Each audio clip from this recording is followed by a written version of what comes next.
Selamat malam semua. Kita akan membicarakan satu tema yang saya yakin unik gitu ya. Jadi di Gary mungkin nggak ada yang pakai istilah culture ya. Ini agak postmodern. Jadi postmodern itu salah satu karakteristiknya adalah tidak perlu ada structure yang linear. Jadi bisa saja judul dan isinya itu sama sekali nggak ada kaitan, itu juga bisa. Ini namanya postmodern. Tapi kita memang akan sedikit bahas yang namanya culture atau budaya. Tapi bukan di dalam pengertian dari budaya secara umum atau budaya biasa di Gary kita membayangkan yang klasik gitu ya, art dan lain sebagainya. Kita akan bahas art, tapi juga dikaitkan dengan yang mungkin lebih tepat disebut sebagai populer. Jadi istilah culture itu adalah plesetan dari culture bahasa Inggris. Culture adalah cara bacanya gitu ya, culture. Tapi kita akan membahas apa yang dimaksudkan sebagai populer dan yang desirable, yang digemari oleh banyak orang. Jadi istilah culture yang pakai C itu biasa dipakai. Tadi saya ngobrol sama Kenneth gitu ya. Kenneth tadi bilang apa? Kalau komunitas apa kan tadi? Mobil ya. Mobil. Jadi kalau ada modifikasi yang lebay, nah itu biasa disebut biar culture. Kalau di komunitas lari ya, terus pas orang-orang lari pakaiannya itu, outfitnya itu yang warnanya neon cetar gitu ya. Sepatunya yang warnanya paling aneh. Nah itu disebut culture. Nah, jadi culture itu netral, culture itu plesetan dari culture budaya bahasa Inggris yang sekarang dipakai untuk bilang sesuatu yang populer. Apapun bisa culture gitu ya. Yang pasti kita sih kurang culture. Tapi biasanya di luar sana apapun bisa dipakai untuk bicara yang populer ini. Kita berdoa sekali lagi ya sebelum kita masuk di dalam firman pada malam ini. Bapa dalam surga, kami bersyukur karena kesempatan yang Tuhan berikan kepada kami. Biarlah apa yang disampaikan malam ini berguna. Mungkin kami tidak lihat gunanya hari ini, tapi bisa berguna bagi kami untuk hari-hari depan. Biarlah juga yang kami pelajari bukan cuma mengisi otak kami, tapi juga boleh membuat kami bertumbuh di dalam cinta kepada Tuhan dan juga cinta kepada sesama kami. Biarlah ya Tuhan, Engkau berkenan atas usaha manusia mempermuliakan nama-Mu. Di dalam nama Tuhan Yesus kami berdoa dan mengucap syukur. Amin. Oke, saudara, saya tadi sudah membicarakan sedikit bahwa culture itu adalah plesetan dari budaya atau sesuatu yang populer, sesuatu yang desirable, sesuatu yang digemari. Nah, tentu ini bukan bicara tentang satu hal saja. Segala sesuatu bisa disebut populer. Apa yang populer bagi orang-orang tertentu beda untuk orang-orang yang lain. Yang populer buat kamu tentu tidak sama dengan yang populer buat papamu. Itu biasanya muncul tiap kali saya pulang ke Semarang dan kemudian saya ajak papa saya nonton. Ayo Pak, kita nonton film ini. Dan semua yang saya ajak nonton biasa film opo kui gitu ya. Terus apa yang dipengen ditonton sama papa saya adalah pokoknya tiap kali aktornya tuh aktor zaman dia. Yang sekarang sudah keriputan gitu ya. Sudah nggak keren lagi. Nah itu buat dia tetap populer. Jadi culture itu sesuatu yang populer itu ya macam-macam. Buat orang-orang tertentu ini populer. Buat orang-orang yang lain hal itu yang populer. Dan sekarang penggunaan kata culture yang populer itu bisa kamu pakai untuk everything lah. Dari kafe, sepatu, mobil, musik, film, dan lain sebagainya. Pokoknya sesuatu yang digemari oleh orang banyak, sesuatu yang diinginkan oleh orang banyak. Nah pertanyaannya adalah bagaimana manusia itu mendapatkan atau apa kriteria yang membuat mereka itu mengatakan sesuatu ini populer, sesuatu ini bagus, sesuatu ini saya mau, sesuatu ini saya gemari. Nah itu apa? Tentu ya, macam-macam. Ada begitu banyak kriteria dengan begitu banyak macam background di balik kriteria tersebut. Di GRI, kalau kamu lihat pendeta-pendeta GRI yang terkenal-terkenal, senior-senior gitu ya, maka mereka itu punya marketnya masing-masing. Jadi ada pendeta yang, saya masih ingat Pak Eko Arya itu bikin ini jadi satu bercandaan ya. Ada pendeta yang genre-nya itu selalu adalah genre KKR.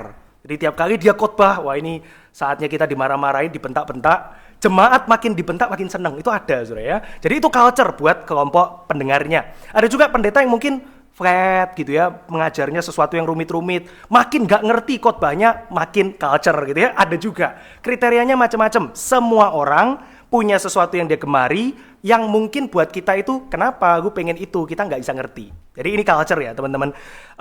Apa yang manusia itu pengen, macam-macam latar belakangnya muncullah di dalam apa yang tampil di market, di pasaran.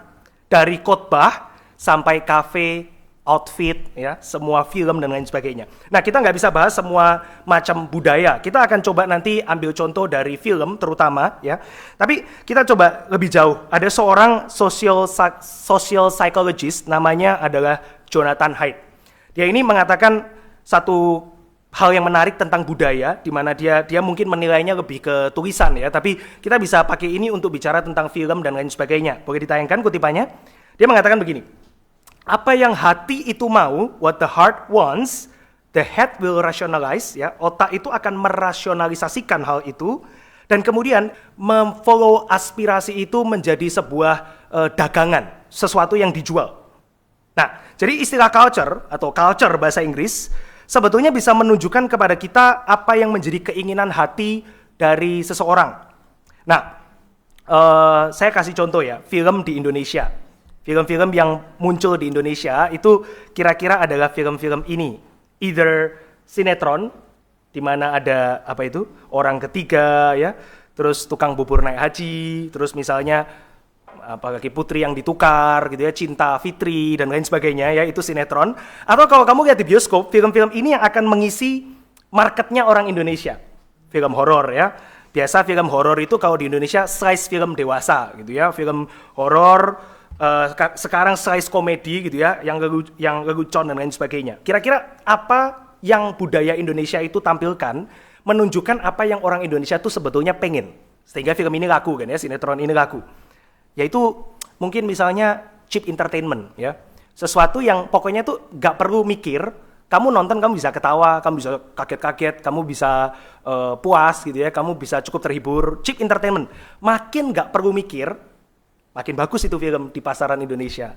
Sehingga kemarin itu ada orang bikin kartun namanya Jumbo ya, ini jarang ini di Indonesia. Kartun ini punya story yang message-nya tuh bagus gitu ya, dibuat dengan sedemikian rupa, dipikirkan ceritanya. Dan baru kali itu ada film yang bukan horor dan bukan film dewasa dan bukan film yang sekadar sinetron yang lumayan laku. Jarang tuh. Dulu banget ada apa itu yang pakai lagunya si apa saya lupa ya, Pelangi bukan ya? Ya itu ya, Laskar Pelangi, itu jarang banget film-film begitu. Sesekali di industri perfilman Indonesia itu muncul film yang lumayan berbobot. Tapi sisanya kembali ke tadi ya, horror movie tadi ya, itu apa itu? KKN Desa Penari, Siksa Kubur, Pengabdi Setan.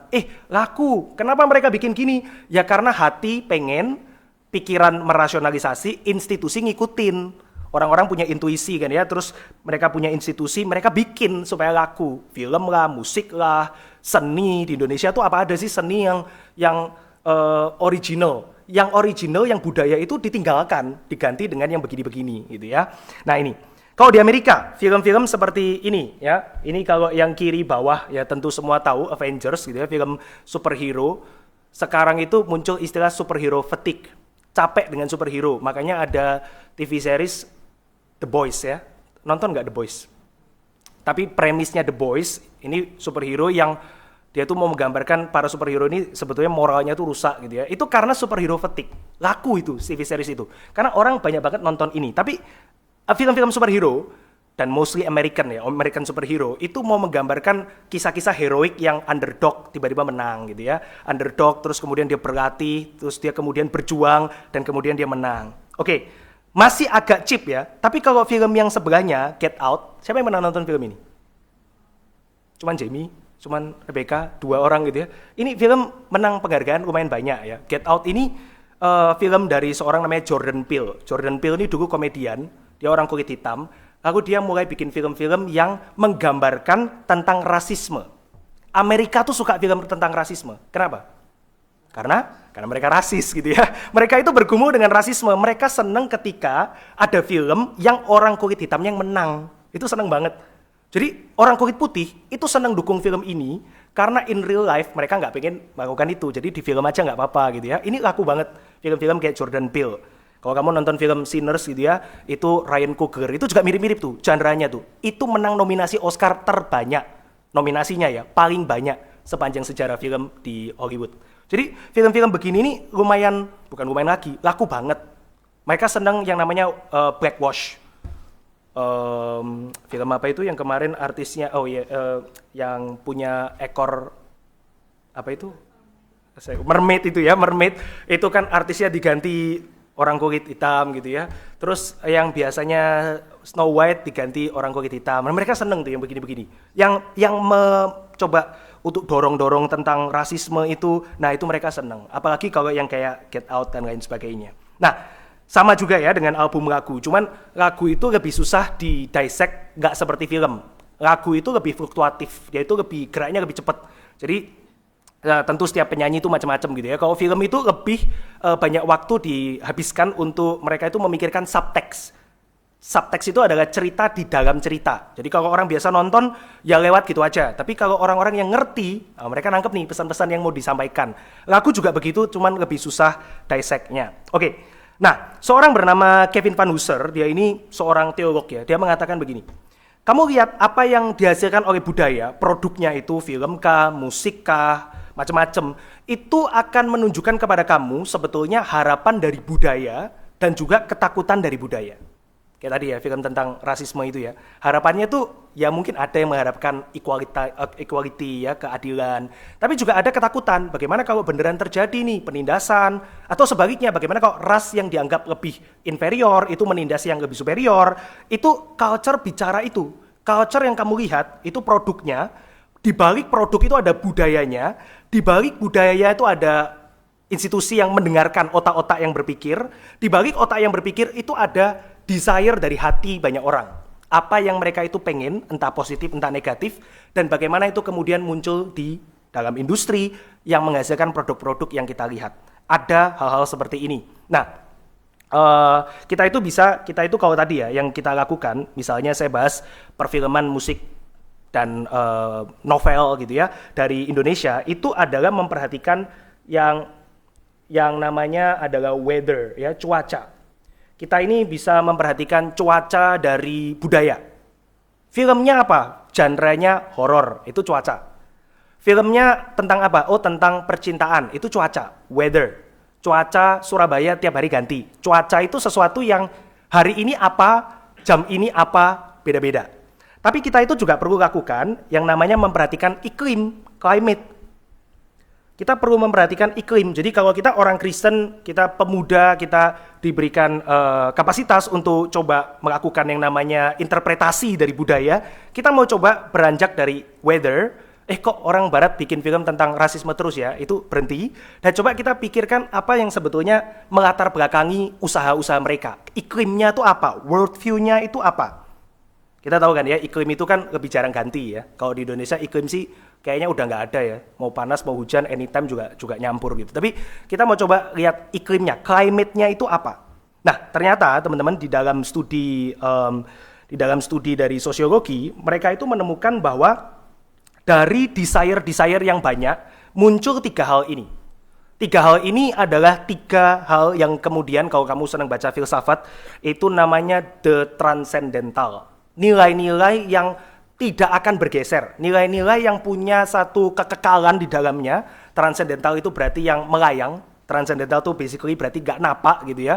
Sesuatu yang ada rootnya, yang selama sekian lama di dalam seluruh budaya manusia, dan tentu budaya bukan cuma film ya. Dari zaman dulu orang juga bikin lukisan, juga bikin patung gitu ya, juga tulis-tulis di goa, itu selamanya transcendent, dia terus melayang di sepanjang zaman. Nah, 3 hal itu ternyata tidak jauh dengan yang para filsuf itu pikirkan, yaitu manusia di balik semua cuaca, iklim yang mereka desire itu adalah mereka pengen lihat ketiga hal ini, yaitu mereka pengen mengungkap apa yang baik, the good. Mereka punya desire, keinginan, gairah untuk mengungkap apa yang betul, truth, dan ada desire untuk mengungkap atau melihat apa yang indah, beauty. Nah, ini namanya transcendental ya, truth, goodness, beauty, yang baik, yang benar, dan yang indah. Kita tahu ya di dalam filsafat itu ya, bahkan ini di luar kekristenan, orang-orang tuh ngerti bahwa kalau kamu punya 3 hal ini, dan 3 hal ini bisa ada di saat yang sama, maka kamu itu punya the ultimate, yang paling utama. Kalau ada yang baik, ada yang benar, dan ada yang bagus, indah, itu jadi satu. Itu berarti kamu menemukan, kalau orang Buddha bilang kamu mencapai satu dharma gitu ya, kamu menyatu dengan kebajikan itu sendiri gitu ya. Kalau orang Platonis ya, kamu mencapai ide itu sendiri. Nah, ide itu buat Plato itu harus baik, benar, dan indah. Pada dasarnya ini. Cuman kita ini terbatas, kita di dalam waktu, di penjara oleh materi, maka kita nggak bisa melihat semuanya. Tapi kalau kamu bisa mendapatkan yang baik, benar, dan indah, tiga-tiganya menjadi satu, kamu menemukan itu, yang kamu itu cari. Ini orang-orang di seluruh budaya mereka lihat ini ya. Nah, transcendental itu buat para filsuf, itu juga harus sebetulnya tidak boleh membuang salah satu. Sebisa mungkin ya. Yang namanya kebenaran, dia itu pasti harus baik dan harus indah. Yang namanya kebaikan, itu tidak ada artinya kalau dia itu tidak benar dan tidak indah. Dan yang indah, ya apalah artinya indah kalau dia tidak benar dan tidak baik. Jadi ini buat mereka adalah 3 elemen utama di dalam segala sesuatu yang seharusnya itu menunjukkan pada kita yang ultimate, yang utama itu apa. Nah, by the way, beauty ini bukan beauty misalnya beauty parlor gitu ya, apa kayak kita lihat orang ini ganteng, orang ini cantik, bukan ya. Beauty itu adalah daya tarik dari benda itu sendiri, the thing itself. Jadi seandainya kamu itu beauty itu ya, kamu tidak perlu melihat yang lain-lain, kamu itu tertarik pada itu. Nah, itu beauty buat para filsuf ya. Jadi bukan beauty as in cantik atau indah menurut mata kita, bukan ya. Tapi dia itu menarik pada dirinya sendiri.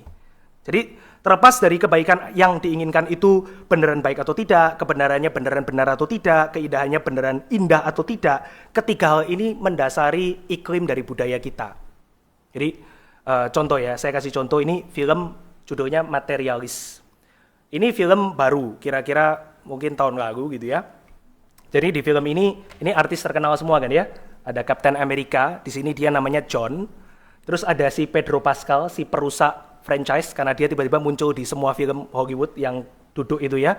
Tiba-tiba dia muncul di Marvel, dia muncul di Disney, dia muncul di Star Wars. Saya juga bingung, dia kok bisa tiba-tiba laku banget gitu ya. Itu Pedro Pascal namanya Harry, dan si perempuan, Dakota Johnson, ini namanya Lucy. Jadi di dalam film ini kan kita lihat ini film menggambarkan tentang romansa ya. Jadi satu cowok miskin, si Captain America itu miskin, si cewek itu juga miskin, failed actress. Jadi dia ini artis yang gagal, nggak berhasil gitu ya. Mereka ini sudah pacaran lama, tapi si cewek ini lama-lama stres karena si cowok ini miskin banget. Masa gue yang namanya anniversary makannya itu dari diskonan di supermarket gitu ya. Kalau sudah malam dibikin murah semua susinya. Nah itu mereka makannya itu anniversary di situ. Lama-lama si cewek ini, aduh nggak bisa nih sama kamu nih. Aku cinta kamu cocok, kamu sayang sama aku. Tapi kita ini nggak bisa sama-sama lagi. Kita mesti pisah. Sehingga mereka putus. Setelah putus si cewek ini singkat cerita ketemu sama satu cowok kaya raya, si Harry itu, si Pedro Pascal itu. Dia miliarder tapi tidak main perempuan, dia tidak narkobaan, dia tidak memukuli perempuan gitu ya. Ini cowok luar biasa charming, luar biasa baik. Terus dia itu ajaknya ke restoran mahal gitu ya, fine dining terus setiap hari itu ada bunga bouquet yang besar dikirim ke kantornya. Jadi cewek ini mulai berpikir, sebenarnya aku nggak seneng sih sama kamu sih. Kamu nggak menarik buat aku. Kamu juga kayaknya karakternya belum tentu cocok dengan aku, tapi kamu ini baik banget. Kamu ini kayaknya cocok memenuhi kebutuhanku. Dan kamu ternyata juga butuh aku memenuhi kebutuhanmu. Kamu butuh cewek yang bisa bikin brandingmu naik gitu ya. Kalau dibawa ke pesta nggak magu-maguin gitu ya. Oke, berarti yuk kita pacaran. Kita coba jalanin si Lucy dan si Harry. In the end of the movie, nggak jadi juga. Karena mereka merasa, kok kayaknya aneh ya. Apakah indah? Ya indah. Apartemen mewah, mobil bagus, makan romantis, ya indah lah. Apakah baik? Good. Kok kayaknya kurang ya? Kok kayaknya kurang? Kenapa? Karena tidak ada cinta yang mendasari relasi di dalam pasangan ini. Pasangan ini dia mendapatkan kebenaran sih, boleh kok sah pacaran dengan orang yang kamu pengen. Mendapatkan keindahan sih, karena semua ini mewah, semua ini desirable, ada daya tarik. Tapi kok kayaknya tidak baik ya? Karena kita itu cuman berjalan berdasarkan impuls. Ini sesuatu yang expected di society, ini sesuatu yang dituntut dari masyarakat kepada pria yang sudah usia tertentu kok nggak punya pasangan, dan lain sebagainya. Akibatnya, film ini mau menyajikan kepada kita apa, Sure? Satu gambaran bahwa mana yang benar? Pacaran dengan si miskin tapi ada cinta, atau si kaya tapi tanpa cinta? Ternyata nggak dua-duanya.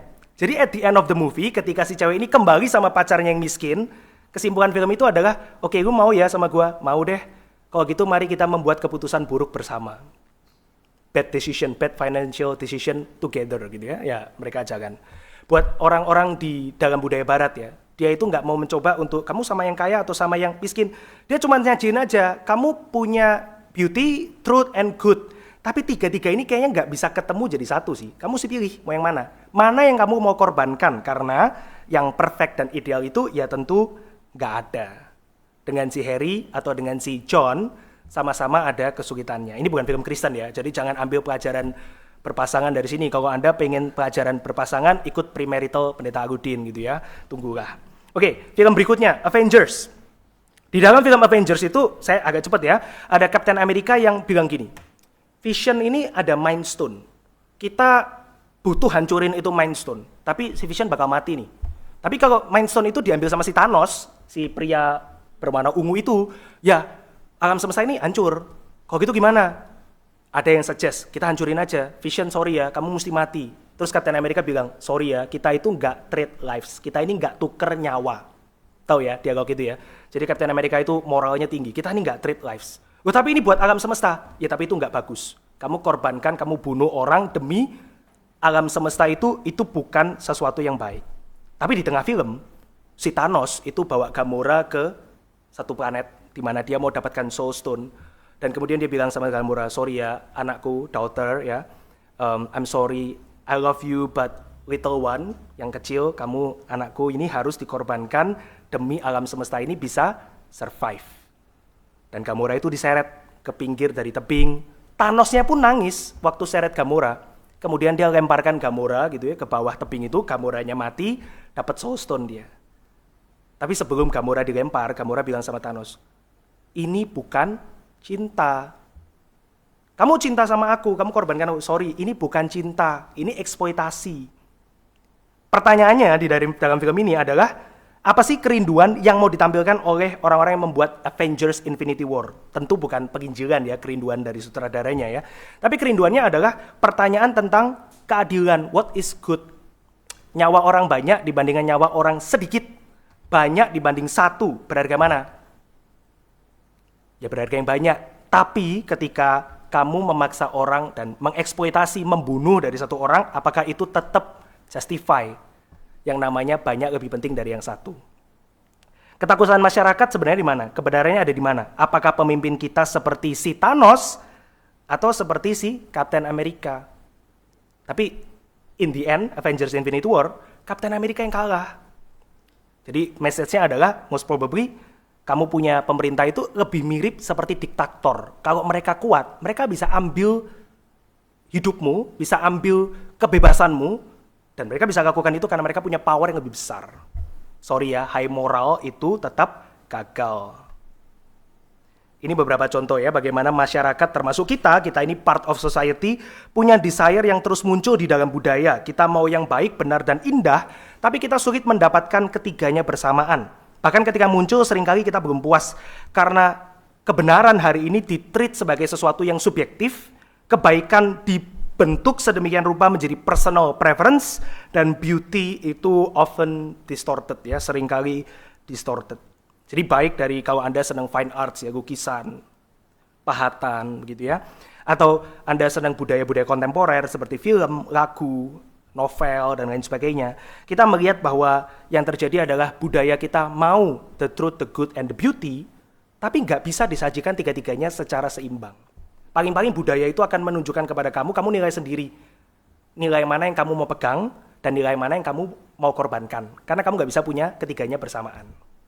Pengorbanan, yang beauty itu, kebaikan, berkorban, kamu nggak bisa punya semuanya. Kamu mesti pilih salah satu. Value yang kamu prioritaskan, dan value yang kamu buang. Nah sekarang, sebagai orang Kristen, apa yang menjadi tugas kita di hadapan desire masyarakat dan budaya seperti ini? Ada satu orang namanya Richard Niebuhr. Richard Niebuhr ini the boring part of the materials ya. Richard Niebuhr itu dia mengemukakan ada 5 relasi Kristus dan budaya. Kira-kira ya, teman-teman pilih yang mana? Pertama, Kristus itu, kamu lihat kan budaya tadi. Aduh, film itu materialis ngajarin unexpected, bukan unexpected, mengajarkan standar yang tidak masuk akal, unrealistic, sorry ya, otak saya jam. Sorry. Terus misalnya film kayak Avengers itu mengajarkan diktator kayak si Thanos itu yang menang gitu ya, yang moralnya tinggi kayak Captain America kalah dia gitu ya. Terus kamu misalnya lihat lagu-lagu dan lain sebagainya, kamu akan menemukan bahwa culture itu seringkali gak cukup menggambarkan apa yang baik. Kita tentu maunya Injil dan Kristus yang baik begitu ya. Oke, kalau gitu relasi kita dengan budaya itu apa? Pertama, kita memfightingkan Kristus dan budaya, Christ against culture. Orang-orang yang seperti ini itu yang nanti akan pindahin rumahnya ke daerah Kristen gitu ya. Terus barikade komunitasnya hanya mengizinkan orang-orang tertentu yang masuk. Dulu orang Amish begitu ya, orang-orang Anabaptis itu begitu. Mereka bikin kampung sendiri. Lu kalau masuk hukumnya seperti ini. Mereka bikin tatanan yang sedemikian keras. Ini against culture. Saya nggak mau sebut agama lain, tapi ada juga agama yang pengennya sebetulnya begini. Kalau bisa semua itu against dengan apa yang mereka percaya. Ya ini Christ against culture. Yang kedua adalah Christ and culture in paradox.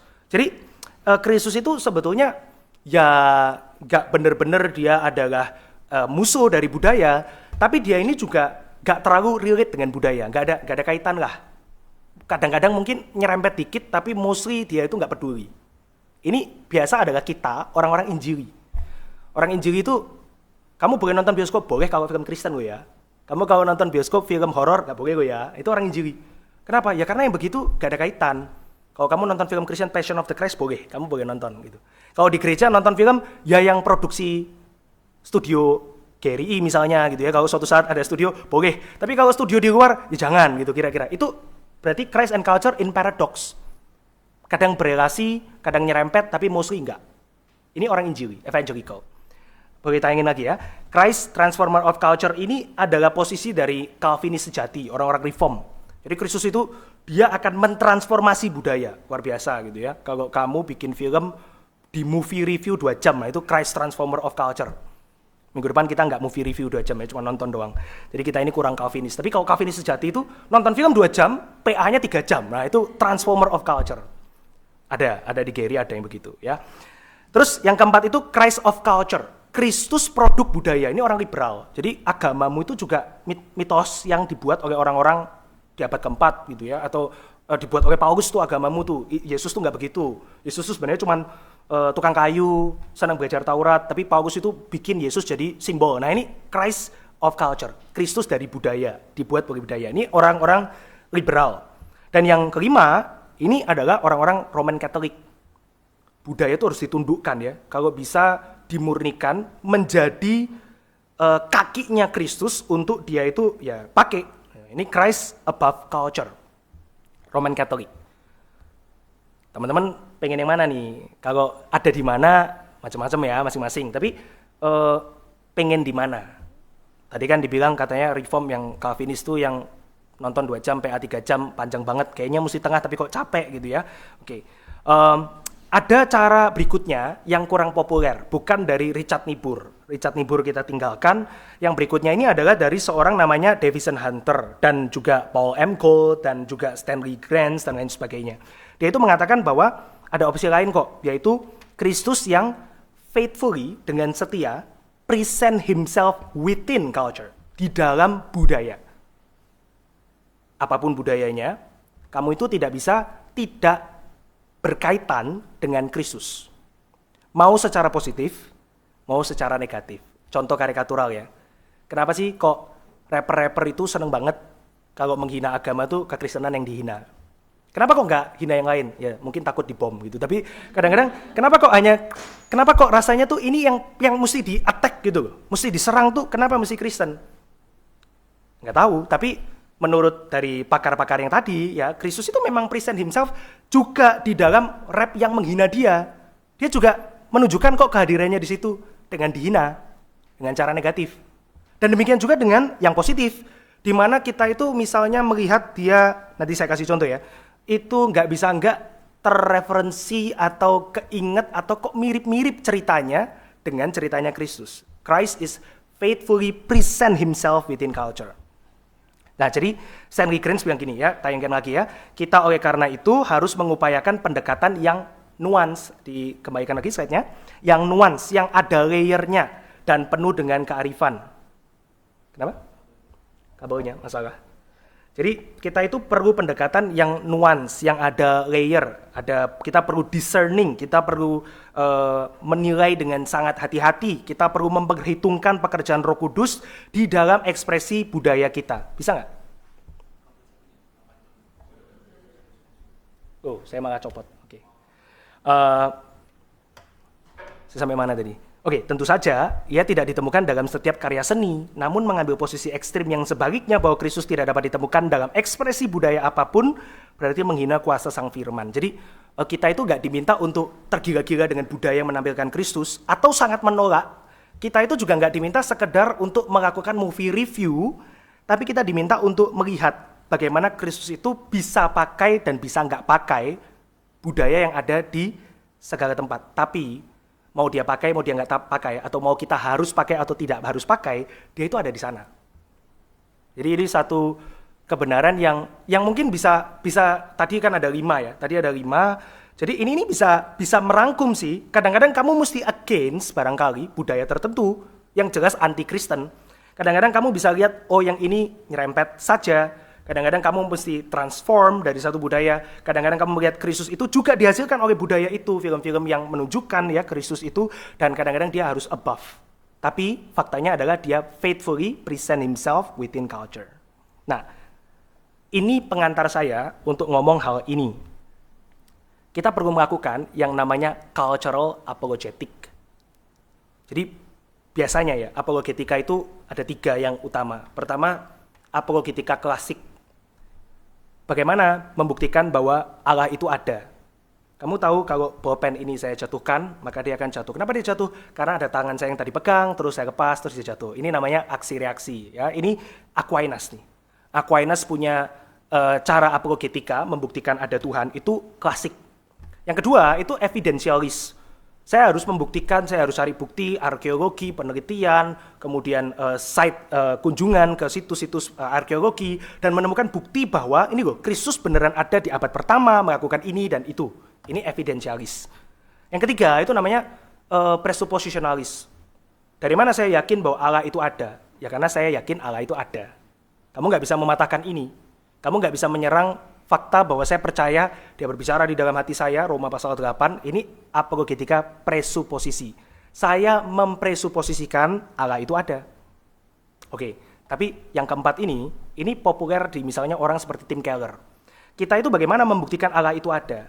Dengan membangun sebuah suara, menunjukkan hati nurani Kristen kita, atau imajinasi Kristen di dalam budaya yang sedemikian rupa, sehingga kekristenan itu dipandang sebagai sesuatu yang benar dan memuaskan. Boleh dilihat lagi ya slide-nya ya. Di kanan itu ada buku dari Agustinus. Namanya City of God. Ini di abad keempat. Agustinus itu membuat sebuah buku dan dia itu simply mau mengatakan ini budaya Romawi yang akan hancur, yang akan jatuh.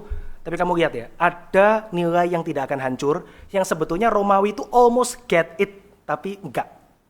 Nah itu namanya gospel, Injil. Itu City of God dari Agustinus. Dia itu membuat sebuah terobosan di dalam cara orang berpikir tentang Tuhan dengan menggunakan budaya Romawi zamannya Agustinus. Ini cultural apologetic. Jadi apa tugas kita ketika kita melihat budaya yang berbagai macam itu?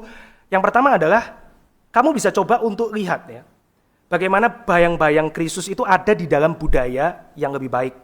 Jadi Kristus itu membawa budaya juga. Kamu bisa lihat sedikit tentang dia di dalam budaya ini, tapi dia itu membawa budaya yang lebih baik. Dan yang kedua, bagaimana budaya di luar Kristus itu sebetulnya merindukan apa yang hanya bisa diberikan oleh Kristus. Ini 2 tugas kita. Jadi sebetulnya apa yang dunia cari itu Tuhan, di dalam bahasa lain ya, juga mau memberikannya kepada kamu. Tapi secara utuh. Sedangkan yang seringkali dunia tawarkan adalah secara kabur atau timpang. Maka kamu nggak puas. Kembali ke film materialis tadi ya. Tuhan memang mau kok memberikan kepada si Lucy itu hidup yang stabil. Dia mau memberikan ketenangan, damai sejahtera. Si Lucy juga nggak minta hidup mewah kok. Dia minta hidup yang dia tuh bisa cukup, dia bisa puas, dia bisa rasa bahagia. Tuhan mau kasih itu. Jadi yang Dakota Johnson, si Lucy itu cari nggak salah 100%. Tapi sebagaimana kamu tahu sendiri bahwa kamu nggak bisa menemukan itu dari pria manapun. baik dari Harry ataupun si John. Bahkan mungkin yang kamu kira ketenangan itu masih belum cukup. Kalau ada uang banyak banget, gak perlu pikir cicilan, hutang, dan lain-lain. Gusi belum tahu bahwa kalaupun semua cukup, problem itu gak selesai di sana. Buktinya dengan Harry kamu gak puas, dengan si John kamu juga gak puas. Ternyata hidup itu betul, ketenangan itu penting, damai itu penting, pakaian dan makanan itu penting, tapi ada hal-hal yang lebih besar yang tidak bisa diberikan oleh manusia. Kristus mau kasih itu kepada kamu yang cari ketenangan dan kedamaian dan kepuasan dan bahagia. So, Lucy, terlepas dari kamu pilih Harry atau John, kamu juga perlu kenal pria yang ini, yaitu adalah Kristus. Itu cultural apologetic. Contoh lain ya, film Avengers. Kita bisa mengatakan at the end of the day, Captain America punya moral lebih tinggi tapi kalah, sedangkan Thanos itu jahat, dan betul ya, Gamora bilang ini bukan cinta. Betul, kita mengakui di film itu tidak ada yang ideal. Tapi ingat, di dalam Avengers Endgame, lanjutannya, Iron Man itu melakukan yang Thanos dan Captain America nggak bisa lakukan, yaitu dia trade hidupnya dia demi istri, anak, dan orang-orang di alam semesta, tapi bukan dengan kekerasan, dia dengan kerelaan. Jadi Iron Man ini embodied satu nilai yang lain gitu. Dia tidak membunuh, dia tidak memaksa orang dibunuh, dia berkorban mirip dengan Kristus ya yang dia lakukan. Jadi dia mengorbankan nyawanya, bahkan lebih dari Iron Man. Iron Man cuma mati bagi sahabat-sahabatnya, tapi Kristus itu mati bagi musuhnya. Itu cultural apologetic. Fate of Ophelia, lagunya Taylor Swift yang saya referensikan di khotbah di Gary Citra, itu juga menggambarkan hal yang sama. Di dalam lagu itu si Taylor Swift itu menempatkan dirinya seperti Ophelia. Ophelia ini karakter di dalam drama play-nya si Shakespeare, dan dia itu sebagai perempuan namanya Ophelia senang sama Hamlet, kemudian Hamlet itu nggak senang sama dia, tolak dia, sehingga dia itu depresi dan akhirnya dia bunuh diri di sebuah kubangan air, dan itu jadi lukisan gitu ya, Ophelia tangannya keluar darah dan dia sudah mati karena dia mencintai pria yang tidak mencintai dia. Dan si Taylor Swift itu bilang, aku itu sudah seperti Ophelia, aku pledge my allegiance to me, myself, and I. Aku, diriku, dan saya. Sampai ketemu dengan si pria yang tepat, yaitu si Travis. Itu kan lagunya Taylor Swift ya. Tapi kita tahu bahwa bisa saja sih Taylor Swift gak ended up sama si Travis. Bisa aja ada album berikutnya gitu ya, dengan pria yang lain dan masalah yang lain. Dia perlu ketemu dengan yang lebih baik dari Travis, yang bisa memberikan nilai dan arti dan menyelamatkan dia dari the true fate of Ophelia. Tapi lagu ini lumayan menggambarkan apa? Allegiance to yourself ended up mati. Memberikan komitmenmu sepenuhnya pada dirimu sendiri, akhirnya adalah kecewa. Kamu perlu yang lain, tapi nggak cukup cuman si Travis. Film-film tertentu ya, go deeper. Seperti Narnia ya dari novel C.S. Lewis. Aslan itu dia mati mengorbankan dirinya demi si Edmund. Bener Edmund bukan ya? Ya Edmund ya. Dia mengorbankan dirinya demi si Edmund. Dia memberikan dirinya seolah-olah dikalahkan oleh si penyihir dan kemudian dia dibunuh di meja altar pengorbanan itu. Tapi dia mengatakan, oh kamu lupa hukumnya Narnia. Yang mati bagi yang tidak bersalah itu gak benar-benar bisa mati di Narnia. Ini story-nya C.S. Lewis ya. Ini kan menggambarkan Kristus ya. Jadi upaya membangun suara, hati nurani, imajinasi Kristen di dalam sebuah budaya sedemikian rupa sehingga kamu itu melihat kekristenan itu plausible, mungkin, dan menarik. Ini apologetika yang kalau Pak Michael Densmore punya istilah penginjilan ramah lingkungan, ini apologetika ramah lingkungan sih. Kamu nggak deny apa yang orang cari, yang kamu cari betul, tapi kamu cari di tempat yang salah. Yang kamu cari itu nggak salah sepenuhnya, tapi kamu akan kecewa dengan yang kamu cari, yang kamu kira 100% yang kamu butuhkan. Jadi melalui fine arts, contemporary arts, film, lagu, dan apapun, tugas kita adalah jadi bridge, jadi jembatan untuk menyeberangkan harapan dari orang di luar sana kepada jawaban di dalam Kristus. Untuk membantu orang yang belum percaya, memiliki keinginan agar seandainya Injil yang kamu beritakan itu benar. Belum tentu ya dia jadi percaya. Karena kita tahu yang bisa menyelamatkan orang adalah Roh Kudus yang berbicara di dalam hati orang itu. Jadi belum tentu dia akan jadi orang yang Kristen atau ke gerejamu dan lain sebagainya. Tapi dia mungkin bisa berpikir bahwa seandainya the gospel story itu benar, itu juga bagus. Atau bahkan lebih baik. Kita menawarkan keindahan, kedaulatan Kristus sebagai lawan dari keburukan kedaulatan pemerintah-pemerintah dan penguasa-penguasa dunia. Ini Efesus pasal 6 ayat 12 ya. Jadi yang kita mau lakukan di dalam cultural apologetic itu adalah menunjukkan bahwa kamu ada di dalam sadar atau tidak di bawah pengganggu-pengganggu dunia, roh-roh jahat di udara, yang tentu bukan harafiah ya bagi Paulus, tapi di mana kamu pledge your allegiance kepada budaya-budaya yang kamu itu anggap benar, dan kamu mau melihat betapa luar biasa, mulia, dan indahnya kalau kamu switch budaya yang kamu itu hidupi. Itu budaya yang ada Kristus di sana. Jadi ini juga adalah sebuah penginjilan ya teman-teman. Ini juga adalah sebuah cara untuk kita itu mungkin bicara ke orang-orang yang kita generasi yang berbeda dengan orang tua kita. Kita adalah generasi yang mungkin kalau kita datang dengan kamu percaya Tuhan itu ada nggak? Enggak, gua ateis. Kenapa? Kamu tidak mengerti argumen dari Aquinas. Ini kalau ini ya mereka juga nggak peduli gitu sebetulnya. Oh kamu nggak tahu bukti ini ya Dead Sea Scroll ya so gitu ya.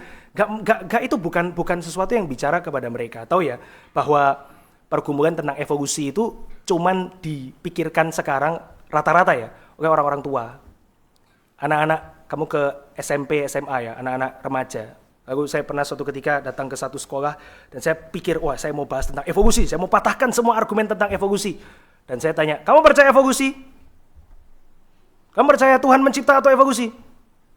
Ya apa kaitannya gitu ya. Tapi through the arts yang mereka senang, yang mereka gemari, kamu bisa menunjukkan if only ya. Versi yang Kristus ini bawa, Injil ini bawa, maka it will be more beautiful, lebih indah, lebih desirable, lebih populer seharusnya. Jadi Kristen itu culture juga sebetulnya ya, Kristen itu juga culture. Oke. Saya kasih contoh ya, Paulus lakukan ini sebetulnya ada di dalam Alkitab. Di dalam Kisah Para Rasul pasal 17, kita itu melihat Paulus itu melakukan cultural apologetic dengan cara yang unik. Jadi Paulus itu dia datang ke Areopagus, dia berjalan di kota Athena itu, dia berkeliling, dia mengamati budaya yang ada di sana. Lalu Paulus itu dengan teliti memeriksa apa yang bisa jadi satu titik temu, ya, bisa jadi satu common ground, tempat berpijak yang sama dengan orang-orang yang ada di Athena. Dan kemudian Paulus itu dia akhirnya berbicara kepada orang-orang yang menyembah dewa-dewa di sana, dan kemudian Paulus itu membangun jembatan untuk bicara tentang Injil. Jadi Paulus itu tapi Paulus itu menarik ya. Dia datang, dia lihat, dia periksa. Waktu dia ngomong sama orang-orang Yunani, Paulus di ayat ini ya, di ayat 28 ya, 27, 26, dia itu kutip dulu penyair-penyairnya. Dia itu kutip dulu seperti yang dikatakan oleh ini, seperti yang ada di sini, seperti yang kamu tahu. Jadi dia itu mengafirmasi ada benernya dari budayamu. Tapi kemudian dia direct atau dia tarik ayat 29-31 towards a better culture, budaya yang lebih baik. Jadi pengamatan, kita tidak mengutuk tapi mengamati, kita membangun jembatan, kredibilitas itu kita mengafirmasi apa yang menjadi kerinduan dari budaya itu, dan kemudian kita mau bangun satu jembatan kepada Injil atau kesaksian Kristus. Istilah superior itu bisa ofensif ya, tapi kita percaya bahwa Kristus itu embodiment dari the truth, the good, and the beauty. Nah ini mungkin satu tema sendiri bisa panjang ya, tapi kita percaya bahwa dia itu memberikan suatu kelengkapan, keindahan pada dirinya sendiri. Dia adalah either secara negatif, pertentangan bagi banyak orang, atau secara positif, satu daya tarik yang membuat orang itu terus membicarakan tentang Kristus. Dia membawa kebaikan dari apa yang dia lakukan, dari apa yang dilakukan terhadap dia, dan dia itu juga membawa kebenaran di dalam baik pengajarannya maupun setelah dia mati dan bangkit yang tersisa dari legasinya. Jadi dia itu embodiment dari the truth, the good, and the beauty. Nah, tapi ini terakhir ya, ini cuma bisa dilakukan kalau kita itu sebagai komunitas itu menghidupi juga yang kita itu anggap superior dan lebih indah. Jadi satu orang ini namanya Leslie Newbigin, dia mengatakan bahwa gereja itu adalah penafsir Injil. Boleh ditayangkan ya slide-nya ya. Gereja adalah penafsir Injil. Gereja dapat menyediakan iklim alternatif, sebuah atmosfer yang beda, yang memberikan kehidupan yang menantang awan gelap dari dunia ini. Tapi cuman bisa works kalau lu benar-benar menghidupi yang lu anggap lebih bagus, lebih baik, lebih indah. Kalau enggak ya omong kosong gitu, tong kosong bunyi nyaring. Kamu ngomong aja ini Injil bagus loh, tapi ketika orang lihat komunitasmu, lihat dirimu, keluargamu, gerejamu, nah, kalau ternyata nggak embodied itu ya sama aja lah. Cuman kamu satu dari banyak cara, kamu satu dari banyak budaya, kamu satu dari banyak kemungkinan, kamu satu dari banyak yang juga bagus, yang juga indah, yang juga benar. Jadi gereja itu sendiri adalah, sebetulnya bukan menafsir ya, gereja itu sendiri adalah hermeneutics of the gospel. Dia adalah cara atau tempat di mana orang itu akan menafsir Injil itu benar atau tidak dari gereja, dari komunitas. Jadi ini cuma possible kalau kita itu menghidupi yang kita itu katakan superior, indah, baik itu tadi. Kalau enggak ya orang itu akan cuma lihat kita sebagai one of many reason. Jadi terakhir adalah kita perlu ini ya, kita perlu ya bagaimana kita melihat komunitas kita sendiri, kita perlu saling mengasihi, kita perlu juga saling menjaga ya. Bagaimana kita sendiri menghidupi apa yang kita percaya, kita anggap benar, dan bagaimana kita itu juga saling menjaga satu dengan yang lain di antara komunitas kita. Kita perlu menjadi komunitas penafsir dari Injil yang lebih baik. Sehingga ketika kita itu mempresentasikan semua kebenaran yang kita anggap benar, yang kita percaya, orang di luar sana bisa melihat, iya ya, if only the gospel story is true. Sebelum kita percaya Tuhan akan bekerja di dalam hatinya. Mari kita